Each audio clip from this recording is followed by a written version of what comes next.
Hey guys, welcome to today's video. Before we get started, no one likes to start with an apology, but my neighbor has started construction next door, and I think we're 10 feet apart, and they are doing so much construction that they actually moved out for 3 months. And yeah, I'm not sure what I'm going to do about this because my mic is probably going to pick everything up. I don't have a mic on top of my camera, a Rhodes, because I don't think I needed one up until maybe now. And apparently it requires to be sunk, so it's a different situation of loading it in, and then I have to sync it to my picture. And I'm not sure I know how, well, I don't know how to do that, but I'm not sure I can do that. So we're just gonna see how it works and see if I'm gonna have to do something else. I thought it might not be bad because yesterday I was hearing this light hammering all day, and I thought, that's not bad. I can hang with this. I keep my doors and windows closed, they keep theirs, and it'll be fine. And when I woke up this morning, I found out all their windows were gone, which kills me because, you know, the last thing they're going to do is put in the new windows. So why are you taking the windows out now? Plus, for some reason, the city thinks it's okay to have construction in residential areas on Saturday. So the only day of peace that we will get is Sunday. That's it, which is kind of messed up. So let's see what happens. I don't know if I'm just going to shoot once a week and just shoot 2 videos, because it's really hard for me to do 3, because you have to have it sunk up just so, you know. Like if I were to do a sunscreen video, I always put foundation on to see how they work. So I couldn't do a sunscreen and a foundation video. I don't know what the future is going to hold, but today we're talking about this. This is Etendu Love Letter Etendu from Viseart. Now Viseart has this new series Etendu. There's 2 other colors, and they're an extension of previous palettes. However, they didn't say what this is an extension of. Je ne sais pas. Qu'est-ce que c'est? This is what it looks like, and it's quite pretty, but at the same time, it looks a little redundant to me. It's like, I feel like these shades have happened before in Viseart, not in the sense that it is extending on something else, but those little ones, I can't remember what they're called. I know they did something like peachy, like apricotine or something like that. But when I saw the swatches, you know, the advertising swatches, this shade, and this shade, and this shade looks so pretty that I pulled the trigger. So we're going to do some swatches, and this shade, this is one of my favorite colors. I used to have a silk charmeuse, beautiful button-down blouse in that I loved, and I would like to find another one. We're going to swatch from this way to this way, and let's see what's going on. Last 2 are mattes. Here they are on the fingers. I take it back. The last one is a matte, but this one is not. It felt matte, but it's not. And this is a beautiful silvery gray, and this is a silvery lilac, and this is a lovely peachy champagne, and a mid-tone neutral brown. Same thing. So the only one that is not a matte is the green. And here we go. This kind of reminds me of a pumpkin situation, you know, the pumpkin and a green stem, a little Halloween-y. And these last 2 are not mattes. Actually, the last one is a matte, but these 2 are not. So it's interesting. I couldn't really tell by swatching the feeling of them. Very, very pretty shades. I think, let's just turn this around so you can get some light. My door is just open a little bit today. I don't know if that's helping with the sound or not. It would be better if it were closed. But it doesn't look so good when it's closed. I need some of that natural light. So I think you could do something with these color, and I actually did that with my finger yesterday. I just patted these on, and it was beautiful, subtle, lovely. I think you could probably do something with these and have something summery, springy in the lightest way. This one is an interesting one. I'm not entirely sure. how I would use that. If you are not hooded, that could be perfect for a halo, but I think for me it might be something up here. But I can't imagine this going with these because these are so grayish. It would have to go with the peachy areas, I think. So let's lay down some shadow and see what happens. So this seems to be the lightest, so this is what I'm going to use for receding my hood. Ah, I have descriptions, you guys, and I forgot to read them. I'll get to it. So this is very peachy.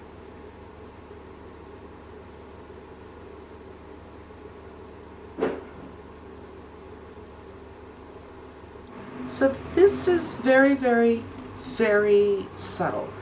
I don't have anything against it. In fact, I think a very, very subtle color would be great for that transition area for just pulling the hood back, receding it a little bit. So I'm fine, but not a lot of pigment. And I would imagine, I think this palette seems pretty light. If you have dark skin, even if you have medium skin, I don't know how well some of these shades will show up. Certainly this one. Let's go in with this one and see what happens. And since it's so light, I'm just going to put it on the lid. This would show on dark skin, and honestly, I do think dark skin does pastels so beautifully. It's just about getting the undertone correct. It's noon. I was hoping that I might be, you know, getting into their lunch hour. Go in with the chocolate. So pigmented, just boom. That's a dense brush, but still, that's a lot. And I'm just going to deepen up the teeniest bit. I was hoping, but the brush isn't too small. Somebody recommended to me, I mentioned in a video the other day that I wanted to get some smaller brushes, and I was hoping to get a couple of referers, and somebody told me 11, 12, and 13 were really good, and only 2 of them are available. Like everything on that site is sold out, which is weird, because I've heard people say before, oh, Refer is back in stock, and I get the feeling that they have stocking issues. And I've never been interested in Refer because my first experience with them was somebody who was clearly had a tie-in with them. It wasn't a sponsored video, but they had a link and they were getting money from it, and that was my very first experience. And every experience since then, when you go down in their box, it's like they have a link, and it just, to me, it's like, well, the first experience should be, here are some new brushes. I don't know. I just felt like, okay, someone's trying to make money here. Nothing wrong with that, but we are here to help each other, not buy the wrong thing. So little darkness at the lid, and let's go in with the green. And the green, I'm just going to kind of, like I said, I'm going to play with it right up here and see what this is about. So you can do this pretty sheer. This is a fluffier brush, not incredibly dense. For a little playfulness, I mean, you hardly even see it. Let's go in with something a little bit more dense and see what happens. Going to go with this one again. I wiped this off, although there's some brown stain in there. And these are dusty, even though they're shimmers. So kind of pack it on and knock it off. And let's see. I don't really see a difference. Okay. Yeah, actually I like this better.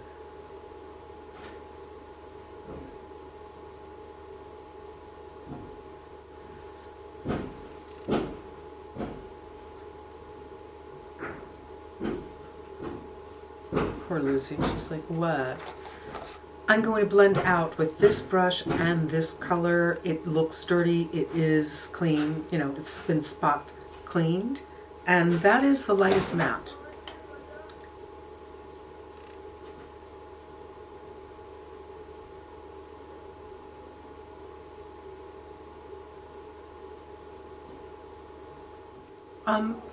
I don't mind it. I think it's pretty. Let me read to you what they have to say for themselves, since we are momentarily having some quietness, and I did not bring my glasses in here. All right. Sp, sp, Passing you a love note, fancy doing a bit of matchmaking in Paris. Indulge in the ethereal lightness of love's first bloom by enclapsing hands within our tempting garden of love. Our resplendent Parisian love letter is a romantic ode to the sublime garden path of dainty delights and provocative splendor. The palette features a blissful bouquet of enticing, shimmering undertones in soft pink, gossamer rose petal, clandestine candlelight, and a stirring green hue that awakens a vision of Paris in the springtime. Our glorious garland of creamy floral mats is entwined with a romantic tryst of sparkling sweet shimmers and a passionate affair of deep earthy hues, capturing an energetic exchange with one quick flirtatious glance. Your eyes will wield a mesmerizing gaze underneath twinkling fairy lights and a secret kiss at the garden gates. Cupid's bow and arrow aims to point you towards love. It is with this sentiment that we send you our love letter. Okay, so the other day I was talking about what good copy was. This is not good copy. But they don't say what this is an extension of. It's Etendu, which means extension. So we don't know. I feel like it needs a little deepening up on these sides, but I also feel there's nothing quite right. I think I'm going to mix this one with this one.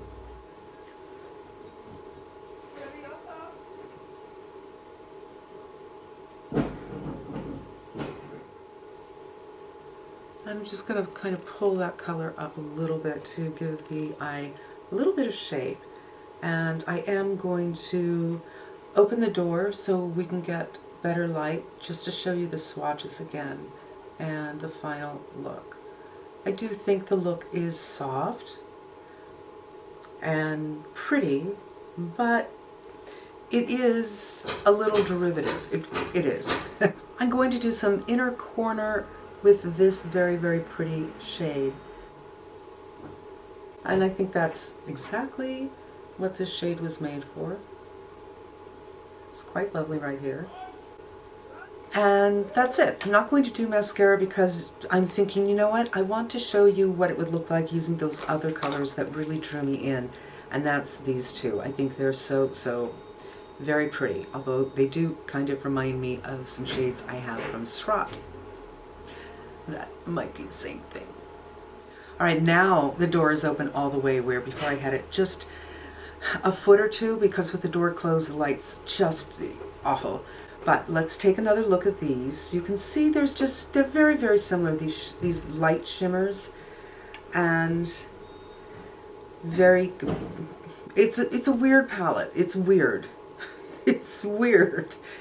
This doesn't read spring to me. Call me crazy.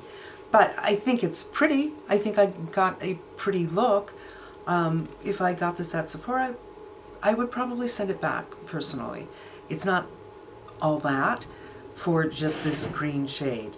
You could probably buy a single of that, maybe. And I just put on the Viseart Lip Fog in 3, which I think is a little bit better. Since the lip is, I don't know, it's a little bit darker, but it's still a Your Lips But Better kind of a thing, and balances out, I think, the lightness going on with the eye. I kind of like it without mascara, to tell you the truth. But let me clean off my eyes, and then we're going to do those other two colors. I'm back. I cleaned my lids. I put on a little bit of Makeup by Mario just to make sure, because I didn't get everything out, like inner corner highlight. And I'm going to go right in with this, because I really don't see what I would lay this on top of, except for this, which is kind of warm, and this is kind of cool. Well, it is cool. And just put that all over the lid. I think that is so pretty. Just a lovely, silvery, purple or lilac shade. So that's that. I think this is quite pretty and pretty subtle. I'm compelled, and I am going to do this right next to it. This is what I did for the inner corner with the first look. And I'm going to do the same thing, but I'm just going to make it a little bit bigger and go over that lavender for, you know, quarter. Very, very subtle. And same brush with the silver, and I'm going to do the outer third. So to me, what's so weird is I don't think these two colors relate to much of anything else in this palette, where the green could go with these peaches and the browns, the green and the pewter-ish silver, or the lavender silver. No, I don't really see that happening. Kind of strange.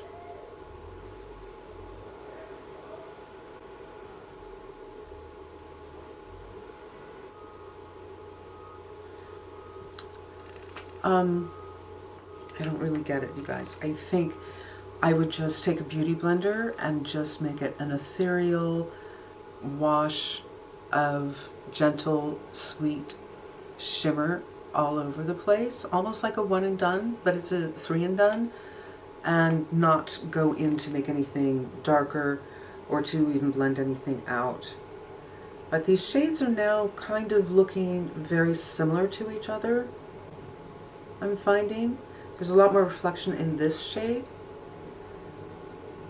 but I did apply it differently. So we can go in with that mauvey, grapey, grayish purple again, and just see what's going on. Yeah. I think they work together beautifully. They're kind of like a watercolor. And watercolors, depending on the kind of paper and how much water you have going on, they can bleed into each other and become diffused and ombre into each other. And I think that's probably what you're going to want with these two colors, which are so beautiful, but so odd. This is an odd palette. I do kind of like the whimsical nature of it, but I'll tell you what, if it didn't have this green, there would be no whimsy. Zed. And these are pretty, but I do feel I personally have something kind of like that. And yeah, weird review, huh? Let me put on some mascara. Maybe that'll change the whole look, and I'll be right back. I changed the look. All right, you guys, I think that's it. So let's just go through it.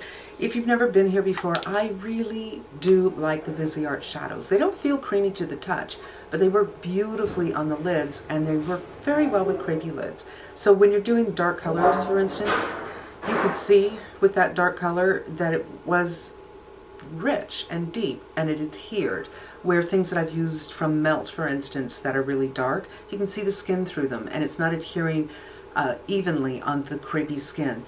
These are great if you have crepeys. They're great if you don't, but if you have crepeys and you know what that problem is, Viseart shadows are great for that. As for the selection of colors, I do think it's strange. I think this is pretty, absolutely. Up to you. Is it so unique, like you don't have these colors already? Okay. If you don't have this green color already, okay.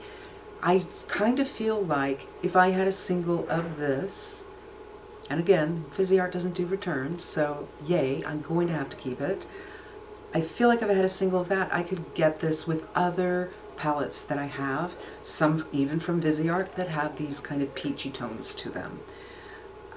It's an unusual take. I remember last year, somebody had, Huda did a palette with a beautiful chick yellow in it, and to me, I associate yellow more with spring than peach, and I feel that yellow is underloved and underused and not in enough palettes. And when they are in palettes, they're in like Natasha Denona's Sunrise, where there's, you know, a deep, almost Cheeto kind of yellow. Add some milk into that so it's not as bright as a Cheeto. But they're powerful yellows, and I think, you know, the chick yellows are very pretty. I think somebody needs to do just a palette that is yellow. It's something I haven't seen someone do, and I think yellow is good on most skin tones. Yeah, I do. And that's going to wrap this one up for me, you guys. It'd be interesting to see what the noise situation is like when I'm editing this. But, you know, Viseart, I like them. I'm just not so sure I understand this particular palette. And I want to show you the back and the front. This doesn't look gray here, right? This doesn't look like this. In fact, this looks like this. But this color is showing blue. This color is showing teal, when in fact it's more like an apple. So this isn't such a great representation of what's going on in here. And that's it. Thank you so much for spending a few minutes with me. I hope this was helpful to you, and I hope you come back again. Until we meet again, be safe, be smart. Check me out on Instagram, _hooded_lid. And I hate saying it because you already know what to do. If you like the video, give it a thumbs up, like, and subscribe. Wishing you good health.